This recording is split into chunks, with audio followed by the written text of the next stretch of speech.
سیاسی میدان کی ہر بڑی خبر سے آگاہ رہنے کے لیے ہمارے چینل آزاد سیاست کو سبسکرائب کریں اور بیل آئیکن کو پریس کریں۔ بسم اللہ الرحمن الرحیم، السلام علیکم، میں ہوں ملیحہ خان اور آپ دیکھ رہے ہیں آزاد سیاست۔ آج ہم بات کریں گے بلاول بھٹو زرداری نے قومی سلامتی جو کمیٹی ہوئی تھی اور اس میں کچھ جماعتوں نے شرکت نہیں کی تھی، تو انہوں نے بلاول بھٹو نے کہا ہے کہ ہم ان کو دوبارہ انگیج کرنے کے لیے تیار ہیں، اگر وہ آئیں اور آ کے بیٹھیں ساتھ اپوزیشن کی جماعتیں جتنی بھی تھیں جو بھی تھیں ان سب کو دوبارہ انگیج کرنے کے لیے تیار ہیں۔ شاید غالباً اشارہ جو ہے وہ پی ٹی آئی کی طرف ہی ہو رہا ہے۔ دوسرا یہ کہ انہوں نے یہ بھی کہا ہے کہ وزیر اعظم کو وہ ریکویسٹ بھی کریں گے کہ ان کو چاہیے کہ وہ دوبارہ قومی سلامتی کمیٹی کا اجلاس بلائیں، ٹھیک ہے۔ دوسرا ہم بات کریں گے مہرنگ اور ملالہ پہ، جو ملالہ نے ٹویٹ کیا ہے مہرنگ بلوچ کے اوپر، اور ٹویٹ تو کر دیا مہرنگ بلوچ کے اوپر، لیکن اس کے علاوہ انہوں نے جو جعفر ایکسپریس تھی اس پہ کوئی بھی مذمت نہیں کی، اس پہ کوئی تعزیت نہیں کی، اس پہ بات کریں گے۔ اس کے علاوہ ہم اینڈ پہ یہ بھی ڈسکس کریں گے کچھ تھوڑا سا کہ اختر مینگل نے کہا ہے کہ وہ کوئٹہ تک لانگ مارچ کریں گے، اور وہ کب کریں گے یہ ہم آج پوچھیں گے ہمارے جو محترم حماد حسن صاحب ہیں، جرنلسٹ ہیں، اوبویسلی ان سے بات کرتے ہیں۔ السلام علیکم سر، کیسے ہیں؟ وعلیکم السلام، ٹھیک ٹھاک ہیں؟ بس شکر ہے اللہ کا۔ ملیحہ بالکل ٹھیک ٹھاک، نہیں تعزیہ، بس وہی سب، اب روزے ختم ہونے والے ہیں خیر خیریت سے انشاءاللہ، تو باقی دیکھتے ہیں۔ چلیں اسٹارٹ کرتے ہیں۔ بلاول بھٹو نے بڑا ایک اچھی بات کہی ہے ویسے یہ تو، کہ قومی سلامتی کمیٹی کا اجلاس جو ہے وہ دوبارہ بلایا جائے، اور جو پارٹیز پہلے نہیں تھیں اس میں انگیج ان کو دوبارہ سے انگیج کیا جائے۔ آپ کو کیا لگتا ہے کہ ہوگا ایسا؟ بلاول بھٹو نے یہ بات کی، لیکن اس سے پہلے تو پارلیمنٹ ان کے ساتھ مذاکرات کر رہا تھا نا، یعنی بلاول تو آج بات کر رہے ہیں، ابھی ایک دو مہینے پہلے پارلیمنٹ کے اندر مذاکراتی کمیٹی موجود تھی اور پی ٹی آئی کے ساتھ مذاکرات بھی کر رہے تھے، اور پارلیمانی لیڈرز کے درمیان، یعنی اس طرف کو عمر ایوب لیڈ کر رہے تھے، اس طرف کو وزیر خارجہ اسحاق ڈار صاحب تھے، عرفان صدیقی صاحب تھے، سارے سینئرز لوگ تھے، لیکن اس کا نتیجہ کیا نکلا؟ کوئی نہیں۔ اس لیے نہیں نکلا کہ نہ کمیٹی کے پاس کوئی اختیار تھا، نہ وہ اپنی کوئی بات کر سکتے تھے، نہ کسی کی بات سن سکتے تھے۔ وہ اڈیالہ جاتے تھے، اڈیالہ سے ان کو ایک جذباتی وہ مل جاتا تھا حکم کہ جا کر یہ کرے، اور بالآخر وہی ہوا جس کا انجام ہونا تھا۔ تو اگر بلاول صاحب یقیناً وہ نیک نیتی کے ساتھ کہتے رہے ہوں گے کہ ان کو انگیج کیا جائے، لیکن ان کو کیسے انگیج کیا جائے؟ پہلے تو ان کے پولیٹیکل ایٹیچیوڈ کو تو دیکھیں نا، ان کا پولیٹیکل ایٹیچیوڈ کیا ہے۔ ابھی 3 دن پہلے مہرنگ بلوچ کی حمایت نہیں کی، تو ان کو پس منظر کا علم ہے کہ یہ انسرجنسیز، یہ کیا ہو رہا ہے سب کچھ۔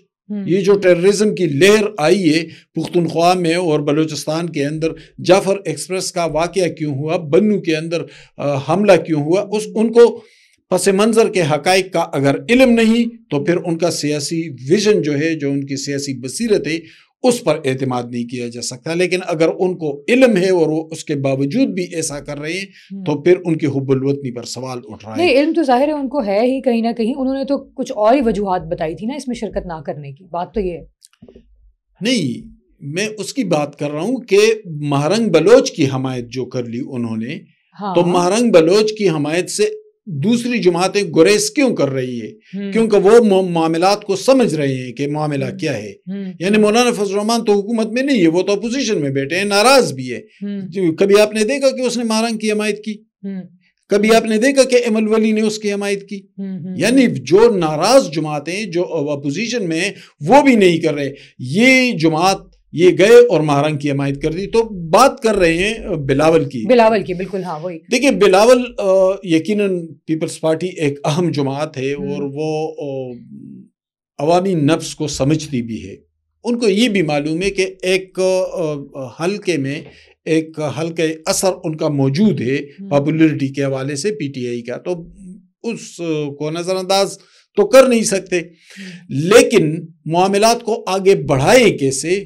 ایجنڈا کیا ہونا چاہیے؟ ایجنڈا آخر میں ہر کسی کو معلوم ہے، آخر میں ایجنڈا یہی ہوتا ہے کہ عمران خان کے خلاف کیسز واپس لے اور ان کو رہا کر لے۔ تو بھائی ان کو رہا کریں گے تو پھر غلغپاڑا کریں گے، پھر دھرنے دیں گے، پھر حکومت کو چلنے نہیں دیں گے، پھر معیشت کا بیڑا غرق کریں گے، تو اس کی گارنٹی کون دے گا؟ گارنٹی دینے کو کوئی تیار نہیں ہے۔ آپ کو کیا لگتا ہے کہ اگر ابھی بلاول نے جیسے یہ ایک پیشکش رکھی ہے تو کیا آپ کو لگتا ہے کہ پی ٹی آئی ایک پہلی بات تو یہ کہ دوبارہ اجلاس ہوگا، دوسری وزیر اعظم مانیں گے اس بات کے لیے یا نہیں مانیں گے، دوسری یہ کہ اگر ہوتا ہے تو کیا پی ٹی آئی والے شرکت کریں گے اب، یا ابھی بھی ان کی وہی سٹانس ہوگا جو پہلے تھا؟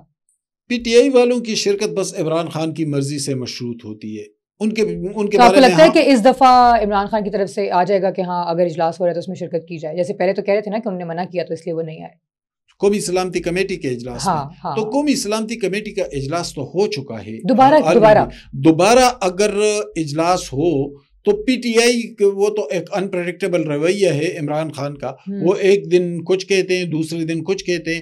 ہو سکتا ہے کہ انہیں کہیں سے اگر انہیں اپنی رہائی یا اپنے کسی مفاد کی معمولی سی کرن دکھائی دی تو کارکنوں اور سب کو چھوڑ کر پھر وہ کہیں گے کہ جائیں قومی سلامتی کمیٹی کے اجلاس میں بیٹھ جائے. لیکن اگر انہیں ذاتی فائدہ نہ ہو رہا ہو، ملک کو فائدہ ہو رہا ہو، آئین و قانون کو ہو رہا ہو، جمہوریت کو ہو رہا ہو، سیاست کو ہو رہا ہو، تو پھر وہ نہیں آئیں گے. لیکن جیسے لاسٹ ٹائم یاد ہے نا کہ سب نے یہی کہا تھا، باقی سب نے بھی، کہ ان کو پارٹی میں شرکت، اجلاس میں شرکت تو ضرور کرنی چاہیے تھی. تو آئیڈلی کرنی چاہیے ہے، لیکن کریں گے یا نہیں کریں گے یہ اسی وقت پتہ لگے گا. ایسا ہی ہے. خیر ابھی تو پتہ بھی نہیں ہے اجلاس ہو بھی رہا ہے نہیں، ابھی تو اٹس جسٹ ایک ان کے سامنے تجویز رکھی گئی ہے بلاول بھٹو زرداری کی طرف سے. تو دیکھتے ہیں کیا ہوگا. اچھا مہارنگ بلوچ کی طرف آئیں گے تھوڑا سا، اب بات کرتے ہیں. حماد صاحب، مہارنگ بلوچ کے اوپر جو ملالہ نے ٹویٹ کیا ہے، کافی لمبا ڈیٹیلڈ ٹویٹ کیا ہے، اس کے بعد وہ ٹویٹ تو کر دیا لیکن انہوں نے جعفر ایکسپریس پہ کوئی مذمت نہیں کی اور جعفر ایکسپریس کے بارے میں کوئی بات نہیں کی. دیکھیں وہ ملالہ یوسف زئی ہو، وہ کچھ یوٹیوبرز ہوں، کچھ اینکرز ہوں، کچھ سیاسی کارکن ہوں، صحافی ہوں، یہ بعض لوگ جو ہے نا وہ ایک مخصوص سرکل کے اندر رہتے ہیں اور ان کے پشت پر کچھ اور لوگ ہوتے ہیں. میں ان کو NGO مافیا بولتا ہوں.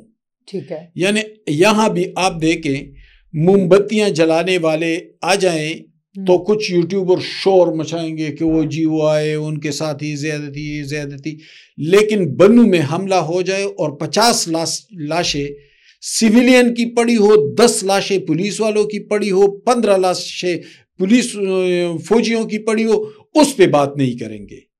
بلوچستان کے اندر جو کچھ بھی ہو رہا ہے یعنی سویلین ایک طرح سے محصور کر دیے گئے ہیں. جعفر ایکسپریس میں سینکڑوں لوگ یرغمال بنائے گئے تھے. پھر ان کے ساتھ کیا ہوا، پنجابی مزدور بسوں سے اتار کر ان کے شناختی کارڈ چیک کیے جاتے، ان کے سروں میں گولیاں ماری جاتی. ملالہ یوسفزئی اور اس گروہ کو یہ جو NGOز جن کے پشت پر ہے اور مخصوص ایجنڈوں کے تحت انہوں نے بولنا ہوتا ہے، مخصوص جگہوں پہ انہوں نے خاموش رہنا ہوتا ہے، مخصوص جگہوں پہ انہوں نے مخالفت کرنی ہوتی ہے. اب ملالہ یوسفزئی جس مہارنگ کے بارے میں بول رہی ہے وہ مہارنگ تو اینٹی پاکستان حوالے سے تو اس کی باتیں سامنے آئی ہے نا، یا کیا وہ BLA کا پولیٹیکل فیس نہیں ہے؟ تو دیکھیں اس کو ایک وسیع تر تناظر میں، اور جیسے آپ کہہ رہے ہیں BLA کا پولیٹیکل فیس، تو وہ مہارنگ تو ہمیشہ یہی کہتی ہے نا کہ اگر مجھے حکومت کی طرف سے سیکیورٹیز ملتی ہیں تو ٹھیک ہے، میں اس پہ جعفر ایکسپریس پہ بات کرنے کے لیے تیار ہوں. وہ ہمیشہ یہ کہتی ہے نا کہ مجھے کہیں سے سیکیورٹی تو کچھ ملے نا. نہیں، وہ بنیادی طور پر تو ان کا ایجنڈا مسنگ پرسنز ہے نا. ہاں بالکل مسنگ پرسنز ہے بالکل. لیکن بلوچستان کے اندر دہشت گردی کے حوالے سے وہ BLA اور دوسری لوگوں کے حمایت میں کھل کر بولتی ہے. اس لیے کیونکہ وہ کہتی ہیں کہ اگر کسی کے ساتھ تو ان کو رہنا ہے نا، بات یہ کرتی ہیں نا. نہیں تو کسی کے ساتھ رہنا ہو تو آپ غلط سٹینڈ لے لیں، اس کا مطلب یہ ہم بھی پختون ہیں، ہمیں بہت سارے مسائل ہیں، لیکن ایسا نہ ہونا کہ اگر وہ ان کے لیے بولیں تو ہم تو بات کرتے ہیں نا. اب دیکھیں ان کا ایجنڈا تھا مسنگ پرسن. ہاں بالکل. اب وہ کیا کر رہی ہے، وہ BLA کی ترجمان بن گئی ہے. وہ ترجمان تو ایسا نہیں، لیکن ہم اس کو ترجمان نہیں کہیں گے.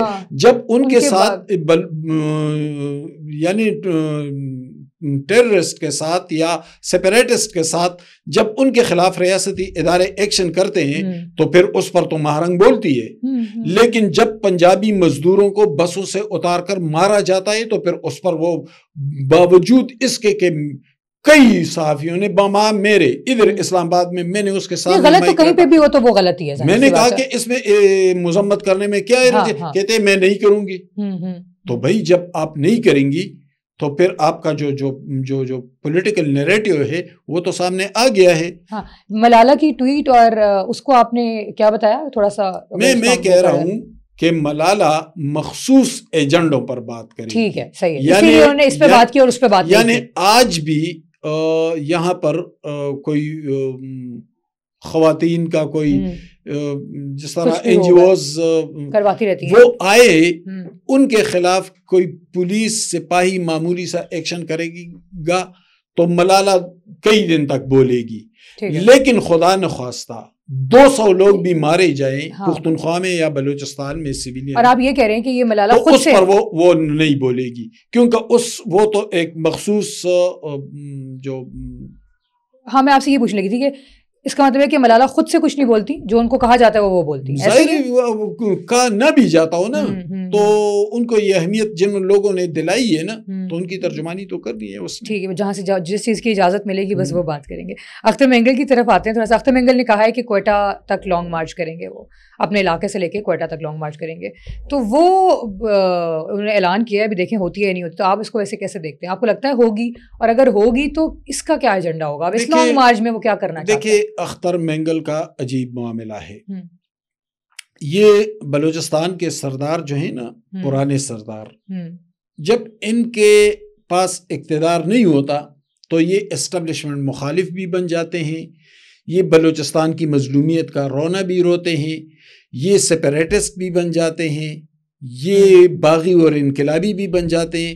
لیکن جیسے ہی موقع ملتا ہے تو وزارت اعلیٰ کا حلف اٹھا لیتے ہیں.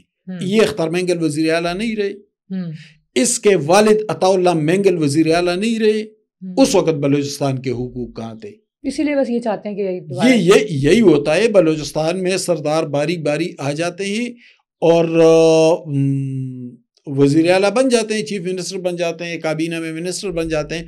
یہ اختر مینگل خود بھی چیف منسٹر رہے، اس کے والد بھی رہے، لیکن بلوچستان کے حقوق اس وقت یاد نہیں آئے. دوسری بات، دونوں طرف آپشن رکھتے ہیں. اختر مینگل سیاست بھی کرتے ہیں اور اسی انتظار میں بیٹھے ہوتے ہیں کہ کب سے مجھے اسلام آباد کی طرف سے یا پنڈی کی طرف سے کوئی گرین سگنل ملے اور میں چیف منسٹر ہاؤس میں گھس جاؤں. یا لیکن ان کا بھائی جاوید مینگل کیا کر رہا ہے؟ وہ جا کر ان بی ایل اے والوں کے ساتھ ملا ہے، یعنی دونوں طرف کھیل رہے ہیں.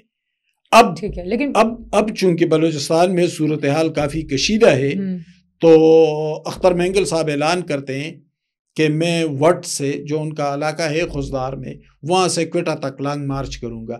تو لانگ مارچ کا ایجنڈا کیا ہے؟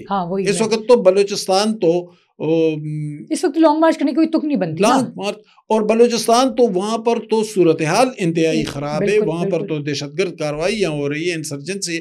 تو یہ آپ لانگ مارچ کر کیا رہے ہیں؟ آپ کے لانگ مارچ سے کیا بلوچ عوام کو کون سا فائدہ پہنچ رہا ہے؟ صرف اور صرف جو سردار اور جاگیردار اور فیوڈل سائی کی ہے نا، ان کا یہی ہوتا ہے، وہ بہت دور کا اپنا ایجنڈا سوچتے ہیں، اس کے مطابق چلتے ہیں. تو ویسے اس لانگ مارچ کی کوئی تک نہیں بنتی، اور اس وقت تو بالکل بھی نہیں بنتی. اور بجائے اس کے کہ مطلب ایجنڈا بھی نہیں بتایا، پھر آبویسلی تو پھر پتہ ہی نہیں ہے کس بات کی یہ ہونے والی ہے لانگ مارچ. چلیں ہوگی یا نہیں ہوگی دیکھیں گے. آپ کچھ بریکنگ بتا رہے تھے ہمارا پوڈ کاسٹ اسٹارٹ ہونے سے پہلے حماد صاحب. بریکنگ تو خیر میں نہیں بتا رہا تھا، لیکن ایک خبر پاکستان کے حوالے سے کہ یہ جو ٹیررسٹ ایکٹیویٹیز بڑی ہیں پختونخوا میں، بلوچستان میں، تو اس کو ذرا وسیع تناظر میں اگر دیکھیں تو طالبان کی پالیسی میں بھی ایک شفٹ دیکھنے میں آ رہا ہے. زلمے خلیلزاد بھی اچانک آئے، جو تمام متصادم گروہ تھے، ٹیررسٹ گروپ، جس میں القاعدہ ہے، جس میں داعش ہے، جس میں ٹی ٹی پی ہے، جس میں اور بھی بہت سارے کچھ ڈیڈ گروپس تھے، جس میں خالد خراسانی گروپ، مومند والا یا احرار گروپ، یہ تمام، مفتی نور ولی مسعود، حافظ گل بہادر، یہ تمام کے تمام ایک پیچ پر اچانک آئے. پاکستان کے پختونخوا کے اندر دہشت گرد کارروائیاں شروع ہو گئی. بلوچستان کے اندر جعفر ایکسپریس پر حملہ ہوا، دہشت گردی میں اچانک اضافہ ہوا. زلمے خلیلزاد آئے، باگرام ایئر بیس کی واپسی کا معاملہ ہوا. تمام معاملات کو آپ دیکھیں اور ان معاملات کو دیکھیں تو پاکستان میں سے کس سیاسی جماعت نے ان کے ایک طرح سے، یعنی میں ذرا محتاط انداز میں بات کر رہا ہوں کہ بی ایل اے جو لوگوں کو، سویلینز کو اور خصوصاً پنجابیوں کو مار رہی ہے، ان کے لیے سیاسی طور پر کون سرگرم ہے؟ مہرنگ بلوچ ہی ہے نا. مہرنگ بلوچ تو ان کے لیے ان کی مظلومیت کا رونا رو رہی ہے، لیکن دوسروں کا تو نہیں رو رہی ہے. اس مہرنگ کی حمایت عمران خان نے کی، اور یہ پی ٹی آئی کا اتنا بڑا بلنڈر ہے. اگر وہ پس پردہ حقائق کو جانتے ہیں، جس طرح میں نے بات کی کہ ایک گریٹ گیم بن رہا ہے پاکستان کے خلاف، اور اسی لیے کارروائیاں بھی بڑھی، اور اسی لیے جعفر ایکسپریس کا واقعہ بھی ہوا، بنو حملہ بھی ہوا، اور پھر معاملات کو کچھ سیاسی رخ پر بھی لایا جا رہا تھا، اس لیے کچھ گرفتاریاں ہوئی، اور پھر عمران خان نے اچانک ان کی حمایت کی. اگر یہ حمایت شعوری طور پر کیا گیا ہے تو یہ انتہائی خوفناک بلنڈر ہے، اور اگر یہ غیر ارادی طور پر کیا گیا ہے، انہیں حقائق کا علم نہیں ہے کہ پس منظر میں کیا ہو رہا ہے، تو بھی عمران خان کے لیے آنے والا وقت ان کی جماعت کے لیے اچھا نہیں ہے. اور اس کا ایک انڈیکیشن سامنے آ گیا ہے کہ وہ جو واحد آپشن تھا معافی کا عمران خان کے لیے، جو اسٹیبلشمنٹ والے کہہ رہے تھے کہ معافی مانگے، اب معافی کا آپشن بھی ختم کر دیا گیا ہے. اب وہ آپشن بھی ختم کر دیا گیا، اور اس پر جو بات چیت ہو رہی تھی، ایک دو لوگ بیچ میں بات کر رہے تھے، ان کو روک لیا گیا ہے. معافی کا یعنی ویسے چل رہا تھا، یعنی مہرنگ کے حمایت کے بعد تمام منظرنامہ تبدیل ہو گیا. چلیں دیکھتے ہیں آنے والے وقت میں کیا چیزیں چینج ہوتی ہیں اور کس طرح چلتا ہے. پوڈ کاسٹ کا وقت ختم ہوا ہے، مجھے اجازت دیجیے، اپنا خیال رکھیے گا. اللہ حافظ.